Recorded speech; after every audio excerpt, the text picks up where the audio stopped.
Bismillahirrahmanirrahim. Assalamualaikum warahmatullahi wabarakatuh.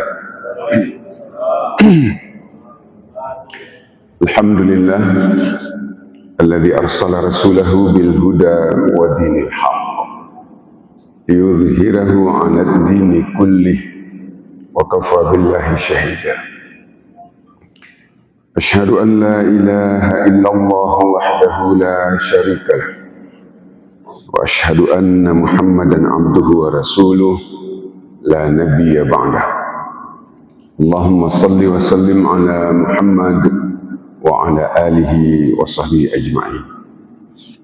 Ibadallah, ittaqullaha haqqa tuqatih wa la tamutunna illa wa antum muslimun. Wa qala Allah subhanahu wa ta'ala fi kitabihil karim, a'udzu billahi minasyaitonir rajim.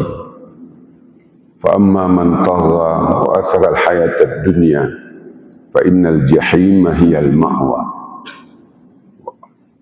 وأما من خاف مقام ربه ونهى النفس عن الهوى فإن الجنة هي المأوى.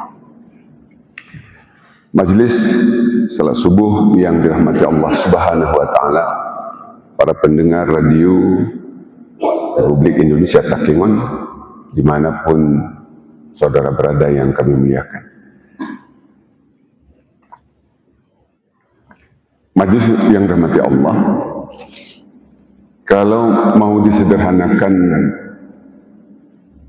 peristiwa Isra dan Mi'raj itu ada dua perjalanan pada peristiwa Isra Mi'raj itu. Pertama, perjalanan horizontal. Yang kedua, perjalanan vertikal. Horizontal dari Mekah ke Masjidil Aqsa.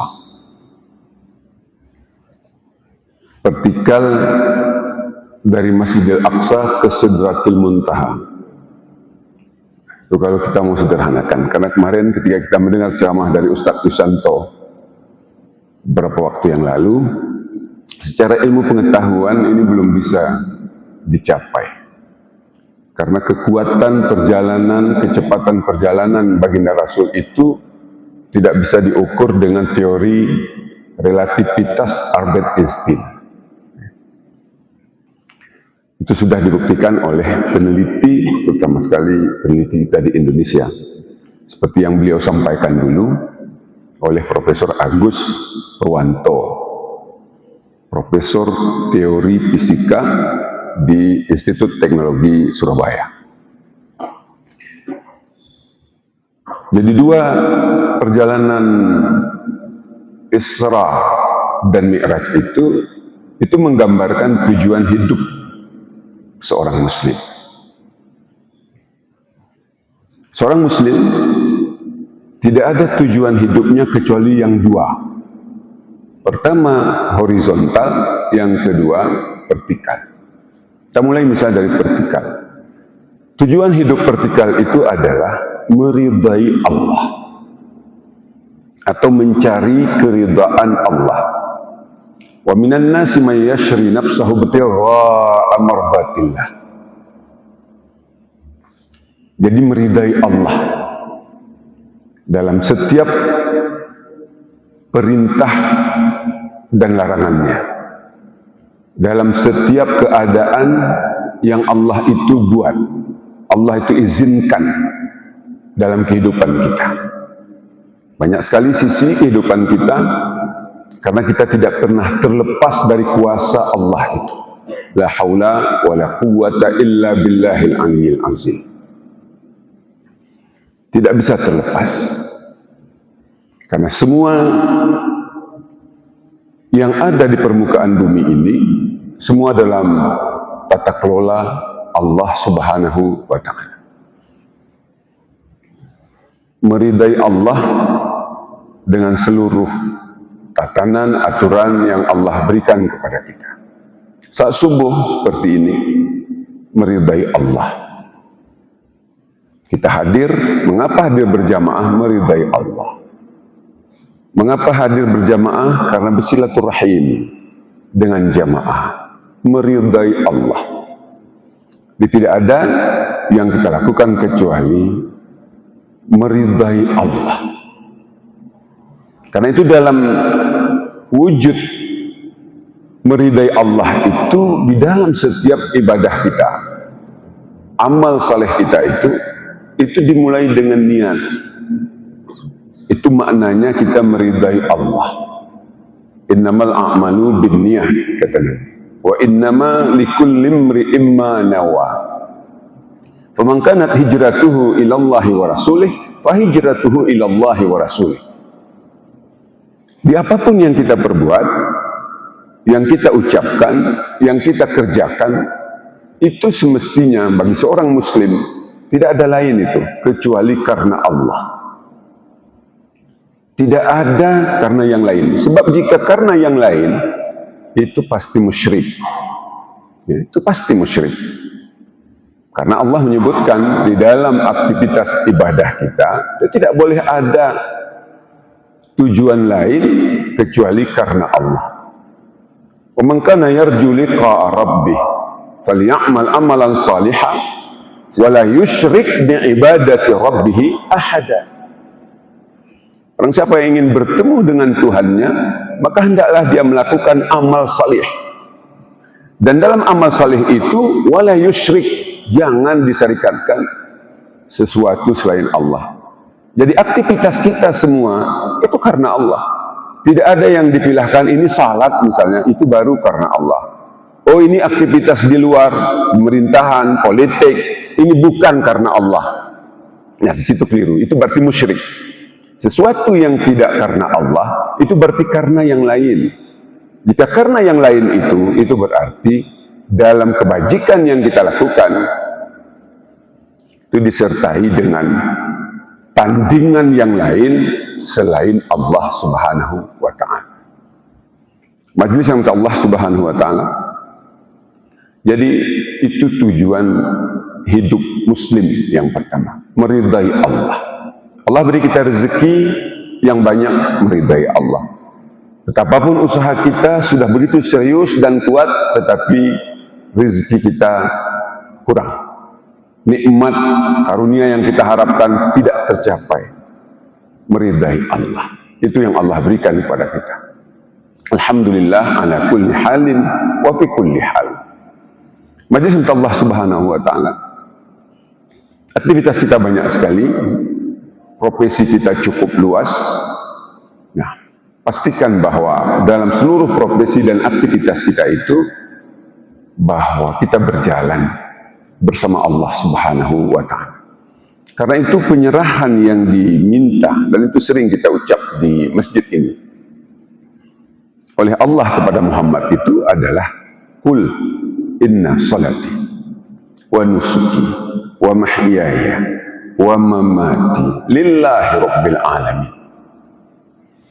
Tidak ada yang lain. Katakanlah wahai Muhammad, sesungguhnya salatku, nusukku, haji, kurban dan ibadah yang lain, wa mahyaya, begitu luas kehidupan itu, wa mamati dan matiku, lillahi rabbil alamin.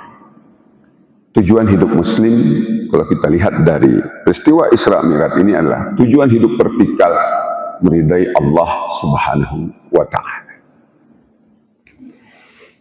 Majelis rahmati Allah, tujuan hidup horizontal, rahmatan lil alamin. Mengapa baginda Rasul tidak langsung saja dari Mekah langsung ke Sidratul Muntaha? Saya kira Tuhan bisa membuat itu. Ya, tetapi kita menyadari juga bahwa Baitul Maqdis itu masih kiblat. Ya, karena kiblat itu baru berubah ketika Nabi berada di Madinah. Kiblat waktu itu belum Mekah, belum Ka'bah. Ya. Kiblat pada waktu itu Masjidil Aqsa. Majelis Allah Subhanahu wa Ta'ala, perjalanan dari Makkah ke Masjidil Aqsa itu menggambarkan tujuan hidup horizontal. Bahwa kita penting untuk memastikan diri kita berfaedah bagi seluruh alam. Karena baginda Rasul sendiri diutus, wa ma arsalnaka illa rahmatan lil alamin. Jadi tujuan hidup muslim kapanpun, dimanapun, pada saat apapun, dia harus memastikan dirinya itu rahmat bagi alam, rahmat bagi dunia, bagi alam raya ini, rahmat bagi manusia, rahmat bagi hutan, rahmat bagi kayu, rahmat bagi binatang, rahmat bagi flora dan fauna. Menjadi rahmat kapan dan dimanapun. Kalau kita bayangkan misalnya dari sisi dalam keluarga misalnya, seorang ayah itu rahmat bagi anak-anaknya, anak-anak pun rahmat bagi ayahnya, bagi ayah ibunya, rahmat bagi cucunya, rahmat bagi kakeknya, rahmat bagi kerabat-kerabatnya, rahmat bagi handai tolannya. Dalam struktur sosial misalnya, raja menjadi rahmat bagi rakyatnya, dan rakyat pun menjadi rahmat bagi rajanya. Dalam struktur sosial dan seterusnya. Majelis Allah Subhanahu wa Ta'ala, kalau kita berkaca kepada ibadah kita, salat misalnya, itu bermakna rahmatan lil alamin. Karena salat itu endingnya tanha anil fahsya'i wal munkar. Salat mencegah dari berbuat keji dan mungkar. Berbuat keji dan mungkar bukan saja berakibat bagi pelakunya, tetapi berakibat bagi masyarakat luas. Misalnya kalau kita sebut korupsi misalnya, apakah itu hanya berdosa bagi pelakunya dan tidak ada bencana bagi yang lainnya? Banyak bencana bagi yang lainnya. Misalnya jika membunuh misalnya, bahkan Al-Quran menyebut jika seorang membunuh seseorang tanpa hak, seakan-akan dia telah membunuh umat manusia semuanya. Jika dia menghidupkan manusia, dia menghidupkan manusia semuanya. Ibadah kita berfaedah. Zakat misalnya, zakat yang kita lakukan dalam ibadah kita mardatillah itu berfaedah untuk membangun saudara-saudara kita, untuk memberdayakan saudara-saudara kita yang susah. Hingga Al-Quran menyebutkan bahwa harta kekayaan itu tidak mestinya beredar di antara orang-orang kaya saja, karena itu dibutuhkan kewajiban membayar zakat, sedekah, infak, wakaf, hibah, wasiat misalnya. Rahmatan lil alamin. Majelis Allah Subhanahu wa Ta'ala. Jadi ada dua hal itu yang kami kira amat penting setiap saat bagi setiap diri pribadi umat muslim untuk memperhatikan apakah yang dilakukan ini mardatillah atau bukan mardatillah. Ada kebutuhan-kebutuhan yang lain selain itu. Sebab Allah menyebutkan di dalam ayat yang lain, itu disebut wa minan nasi may ya'jibuka qawluhu fil hayatid dunya wa yashhadullaha ala ma fi qalbihi wa huwa aladul khisam wa idza tawalla sa'a fil ardi liyufsida fiha wa yuhlikal hartha wan nasr. Di ayat yang lain itu disebutkan. Tadi kalau misalnya ayat wa minan nasi may yashri nafsahu bitirra amardatillah, di ayat yang lain sebahagian manusia kata Allah itu ada orang yang bicara kebajikan saja sampai dia bersumpah, tapi sesungguhnya dia di belakang itu adalah pecogah. Itu berarti apa yang dia lakukan itu bukan karena mengharapkan ridha Allah Subhanahu wa Ta'ala. Karena itu majelis, mudah-mudahan semua kita dalam setiap profesi yang kita miliki, aktivitas yang kita lakukan, struktur yang kita kuasai, kita tetap berada dalam tujuan hidup yang dua ini, mardatillah dan rahmatan lil alamin. Mudah-mudahan kita bisa menikmati Isra dan Mi'raj ini Jika kita simplifikasi seperti itu tadi, sebagai sebuah perjalanan meridai Allah dan merahmati alam.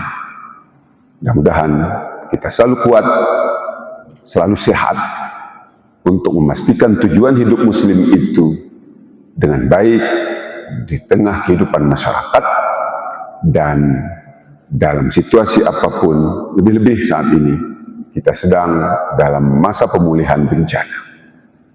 Kita senang mendapatkan atensi dari Menteri Dalam Negeri yang menyatakan bahwa APBA Aceh yang kemarin diusulkan itu masih dalam situasi normal, bukan dalam situasi darurat.